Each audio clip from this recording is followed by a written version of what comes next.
Tales from the Americas. Señor Coyote and the Dogs. From Mexico. This is a story of Señor Coyote, the trickster and the numbskull. Of this creature, the other animals truly say that his cleverness was equaled only by his stupidity. One day, when Señor Coyote was walking along the level valley between two mountains, two large dogs that had been trying for a long time to catch him sprang from behind a large stone. The coyote tried to run to the woods, but the dogs had seen to it that he would have to take to the open country. As he ran around the bushes and jumped across rocks and across dry arroyos, making the dust fly, he thought that he was getting away from the dogs that were behind him.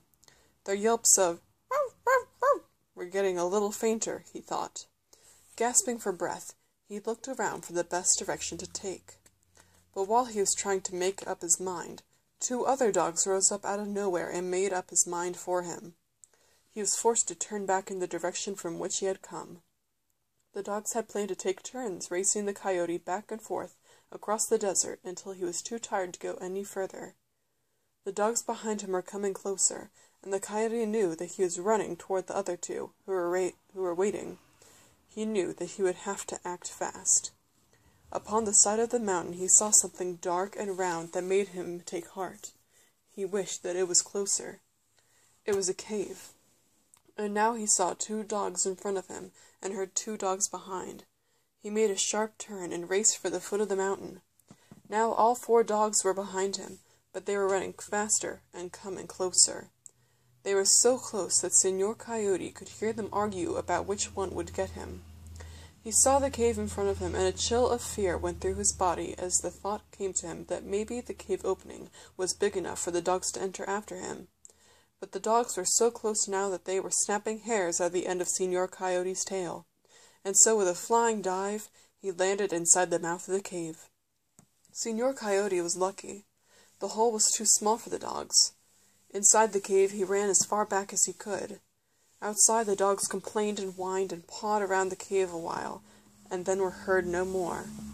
This was easily the worst fright the coyote had ever had, but once safe inside the cave, he began to feel brave again. He began to think that he was quite a fellow to be able to get rid of the dogs. As his weary limbs became rested, a desire to boast and brag stole over him. There was no one in the cave to talk to, so he began chatting with the various parts of his body which had had some part in the race against the dogs. "Patos," he said, looking at his 4 feet one at a time. "What did you guys do?"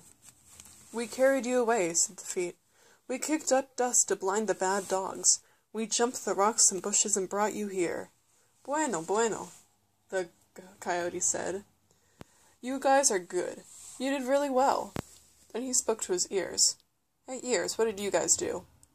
"We listened to the right and the left. We listened to know how far behind the dogs we were, so that our feet could know how fast to run." "Oh, splendid, splendid," said the coyote. "And, eyes, what did you do?" "We pointed out the road through the rocks and brush and canyons. We were on the lookout for your safety. We saw this cave."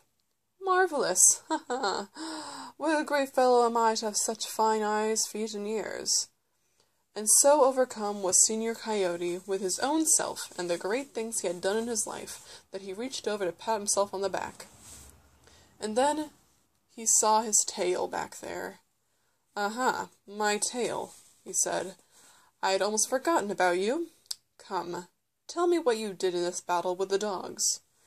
The tail could tell by the tone of the coyote's voice that he did not think too highly of him, and so did not answer. "About all you did was add extra load," said the coyote. "More than anything else, you held me back. Almost got me caught, too. You let the dogs grab the end of you. But let's hear from you. Speak up." "What did I do?" asked the tail. "I motioned to the dogs like this, telling them to come on and get you. While you were running, I was back there urging the dogs to come on. Through the dust they could see me in my whiteness waving." Señor Coyote's scowl was becoming darker and darker. "Silencio!" he shouted, stuttering and stammering with anger. "What do you mean?" He reached back and gave a slap at his tail, and then reached around and bit at it. "You do not belong in this cave with the rest of us, you traitor!" and the coyote was backing his tail toward the door of the cave. "Out you go," he said. "Outside! There's no room in here for you. You belong outside. You're on the side of the dogs. You tried to help them catch me, and then you brag about it. Outside!" And the coyote pointed to his tail with one hand, and to the round piece of daylight, which was the cave door, he pointed with the other hand. "Get out." And the coyote backed his tail out the door into the open air. The dogs, who had been listening to the weird talk inside, were waiting hidden outside. When the coyote's tail appeared through the cave door, the dogs grabbed it. And of course, Señor Coyote was jerked out of the cave by his tail. And what the dogs did to him is, well, it's another story.